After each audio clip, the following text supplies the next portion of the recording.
Abidjan accueille depuis ce mercredi les états généraux de l'assurance.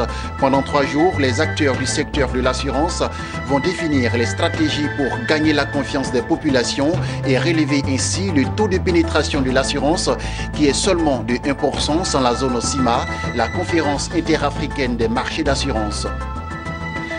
L'agence Emploi Jeune vient de mettre à la disposition des jeunes diplômés et non diplômés une plateforme technologique qui leur permettra de faciliter leur insertion professionnelle.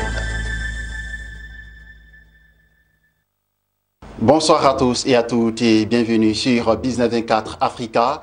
Vous suivez le journal.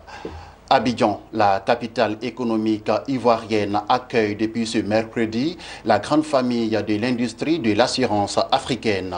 3 jours durant, la maison de l'entreprise va vibrer au rythme des états généraux de l'assurance.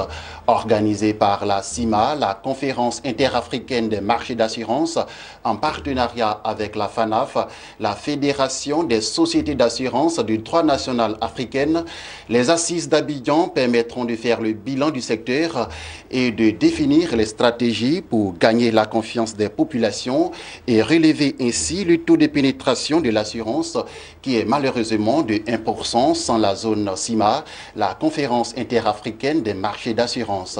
Jean-Charles Sibaï, Lignon Gilbert et Richard Akeke. Assureurs, réassureurs, courtiers, régulateurs CIMA, experts et autres professionnels de la grande famille de l'industrie de l'assurance sont à Abidjan pour les états généraux de l'assurance. À l'invitation de la CIMA, la conférence interafricaine des marchés d'assurance, en partenariat avec la FANAF, la Fédération des sociétés d'assurance de droit national africaine, ils sont venus d'une part faire le constat de la faible pénétration de l'assurance dans les 14 pays de la zone CIMA qui est de 1% contre 3 pour l'Afrique en général. D'autre part, échanger sur le manque de confiance des populations qui ne croient pas en la crédibilité des sociétés d'assurance.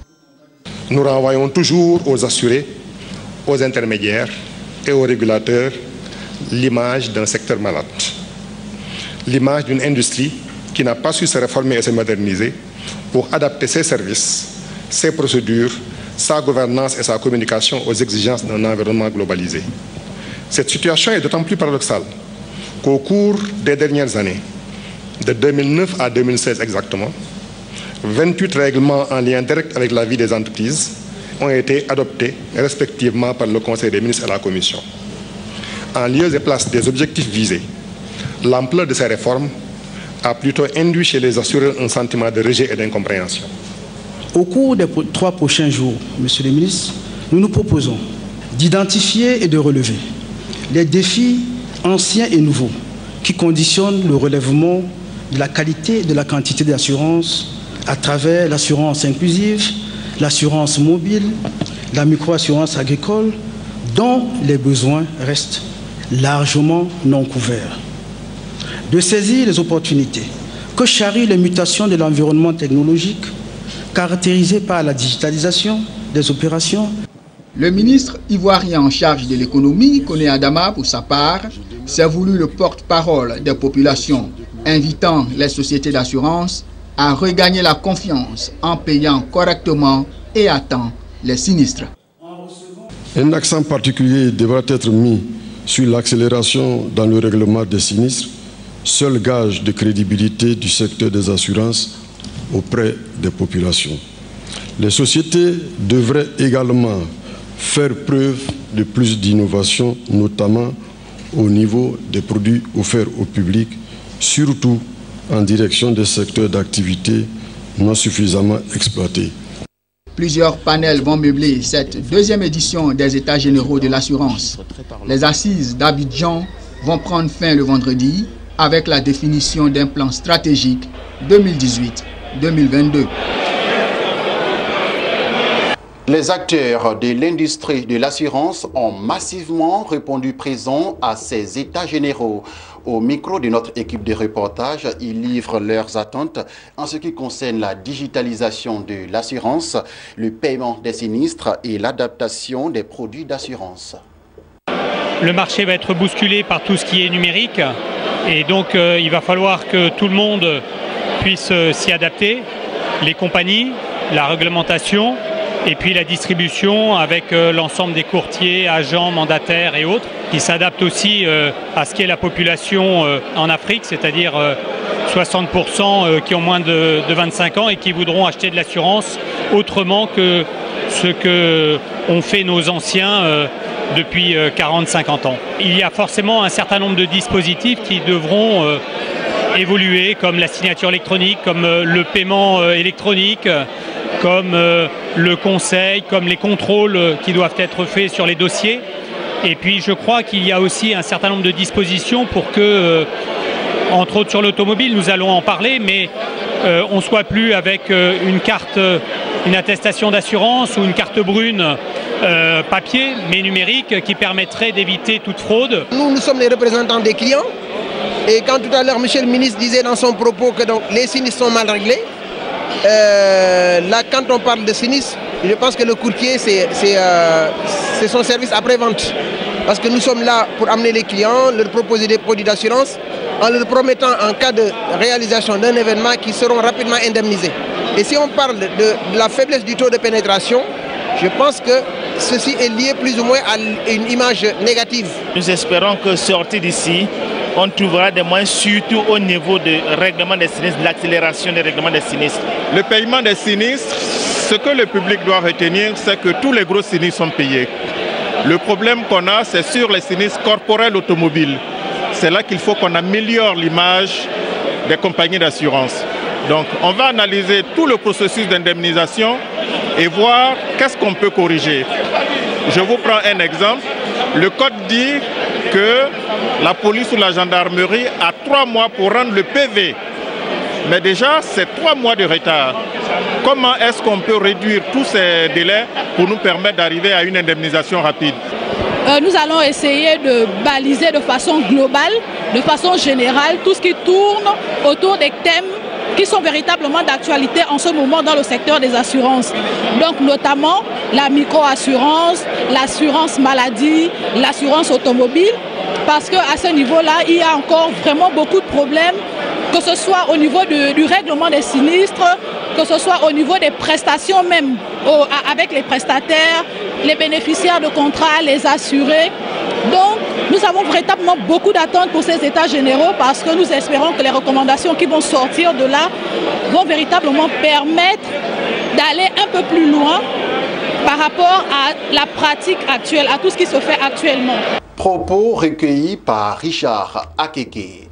Une nouvelle plateforme technologique vient d'être lancée par l'agence Emploi Jeunes. Cet outil vise à faciliter l'insertion socio-professionnelle des jeunes diplômés et non diplômés. Initié par le ministère de la Promotion de la Jeunesse, de l'Emploi des Jeunes et du Service civique, en collaboration avec l'Agence nationale du service universel des télécommunications, l'outil a été lancé ce mardi par le ministre Sidi Timoko Touré. Marie-Josée Kwasi, Ariane Touré et Marie Seri. Dans l'optique de toujours favoriser l'accès des jeunes hommes et femmes à des opportunités d'emploi, le ministre de la Promotion de la Jeunesse, de l'Emploi des Jeunes et du Service civique, à travers l'agence Emploi Jeunes, ne cesse de multiplier des actions. Cette semaine, en présence du ministre Sidi Timoko Touré, l'agence Emploi Jeunes a procédé au lancement de sa nouvelle plateforme technologique. Cette nouvelle plateforme technologique va permettre aux jeunes d'être mieux informés sur des offres d'emploi. Aux entreprises de poster leurs offres d'emploi, ceci en vue de favoriser l'insertion d'un plus grand nombre de jeunes. Une initiative prometteuse selon le ministre de la Promotion de la Jeunesse, de l'Emploi des Jeunes et du Service civique, Sidi Timoko Touré. Il a profité pour inviter tous les jeunes à s'approprier cette nouvelle plateforme technologique. Guichet unique de l'emploi en Côte d'Ivoire, l'agence a fait sa mue. Et ceci à travers son site web et procède ce jour à cette présentation de cette nouvelle plateforme technologique. Bien sûr, l'adresse ici présentée est www en agenceemploijeune.ci. Chers amis jeunes, je me félicite de cette initiative et je voudrais indiquer que cette plateforme est principalement la vôtre. Je vous invite donc à vous l'approprier afin de bénéficier de tous les services de l'agence Emploi Jeunes en termes d'emploi salarié, et de financement de vos projets. La refonte de la plateforme technologique de l'Agence Emploi Jeunes a vu la collaboration de l'Agence nationale du service universel des télécommunications, ANSUT. Cette collaboration de l'ANSUT a été d'un apport considérable. Sur cette plateforme aussi, on a pensé, on va dire, à l'entrepreneuriat. Donc la plateforme permet aussi, en plus de gérer les questions d'offres et de quête d'emploi, de gérer aussi les présentations de projets et les demandes de financement pour les projets. Cette nouvelle plateforme technologique est à en croire le représentant des jeunes présents à la cérémonie une réelle opportunité pour les jeunes de pouvoir s'insérer dans la vie active. Aujourd'hui, dans ce nouveau portail, c'est de l'innovation parce que les jeunes de toute obédience culturelle, scientifique, ethnique ont été inclus dans ce nouveau portail. Et alors, j'appelle à toute la jeunesse ivoirienne. Nous devons être des acteurs, des partenaires dans ce processus de développement durable. La refonte de la plateforme technologique de l'Agence Emploi Jeunes est partie intégrante du vaste projet de gouvernance électronique de l'État de Côte d'Ivoire qui vise à dématérialiser les services publics à travers des outils web. Ce chantier se traduit par le développement au sein des différents ministères techniques de plusieurs sous-projets sectoriels à forte valeur ajoutée dénommés Quick Wins. Bouaké, la capitale de la région du Béké, a récemment accueilli la finale régionale du concours Graines de Savoir, un championnat national de dictée, de débat et d'écriture initié par la Fondation ANTIE. La finale régionale a consacré la victoire du lycée moderne jeune fille de Bouaké dans l'épreuve du débat.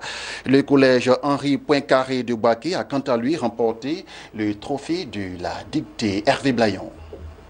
446 points pour le lycée moderne jeune fille de Bouaké, 396 pour le collège Tussuani. Un score suffisant pour rafler la palme du débat sur des sujets d'éducation. Félicitations à toutes ces personnes qui ont participé. Vous avez du mérite. Sachez que lorsqu'on est dans la salle, on a tous les arguments, mais lorsqu'on se retrouve en face de l'auditoire, quelquefois.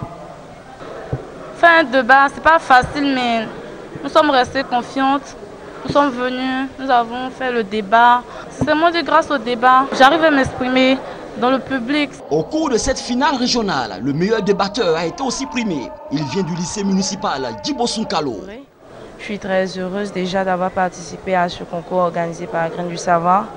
Je pense que ce concours m'a permis de montrer mes capacités et m'a montré aussi que pour être meilleur débatteur, il ne suffit pas seulement d'être de l'équipe finaliste, mais il s'agit de pouvoir captiver son auditoire et montrer ce qu'on ressent vraiment à travers ses arguments. C'est dans cette ferveur que Bouaké, la capitale du centre de la Côte d'Ivoire, a vécu le concours Graines de Savoir, championnat de débat, d'écriture, mais aussi de dictée. Dans cette catégorie justement, 10 prix ont été consacrés à l'épreuve. Le premier prix a été remporté par un élève du collège Henri Poincaré. Le nom est Bois-Delpech Emmanuel. Pour être premier à cette dictée, ou à cette épreuve organisée, à la maison, je lis beaucoup. Lorsque j'ai une heure creuse, je prends un roman ou un livre et je me mets à lire et j'apprends de nouveaux mots que j'assimile au fur et à mesure pour que le jour où on nous donne un devoir d'orthographe, je puisse parfaitement écrire ces mots sans difficulté. La Fondation ANTIE est l'initiatrice du championnat Graines de Savoir. Ghislain Dongo, son président, se réjouit de la bonne tenue de la finale régionale de Bouaké. Nous disons merci à tous ces établissements, aux 12 établissements qui ont participé au championnat Graines du Savoir 2018 à Bouaké. Nous disons merci également à tous ces élèves qui se sont prêtés à ce jeu, à tous ces élèves qui ont travaillé d'arrache-pied pour nous produire des résultats assez satisfaisants. La finale nationale de Graines de Savoir se déroulera dans le mois de mai à Abidjan. Elle opposera tous les vainqueurs des finales régionales. Et puis nous terminons ce journal par cette information. Le ministre russe des Affaires étrangères a entamé depuis le lundi 5 mars une visite officielle de 5 jours en Afrique qui le conduira successivement en Angola, Namibie, Mozambique, Zimbabwe et Éthiopie. Dans une interview accordée récemment au magazine Homme d'Afrique, le chef de la diplomatie russe a déclaré, je cite, « Ma prochaine visite est destinée à intensifier intensifier les liens sur plusieurs axes, trouver de nouveaux terrains pour des efforts communs dans les domaines économiques, scientifiques, techniques, humanitaires et d'autres encore. Fin de citation. Voilà, c'est la fin de ce temps d'information. Excellente suite de programmes sur votre chaîne de télévision Business 24 Africa. Le JT du jeudi 21h vous sera présenté par Marie-Josée Kwasi. L'information se poursuit.